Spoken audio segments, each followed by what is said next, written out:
وأما الغلام فكان أبواه مؤمنين فخشينا أن يرهقهما طغيانا وكفرا فأردنا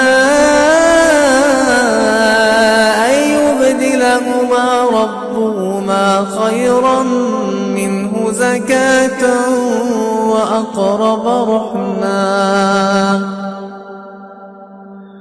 وأما الجدار فكان لغلامين يتيمين في المدينة وكان تحته كنز لهما وكان أبوهما صالحا فأراد ربك أن يبلغا أشدهما ويستخرجا كنزهما رحمة من ربك وما فعلته عن أمري ذلك تأويل ما لم تسطع عليه صبرا.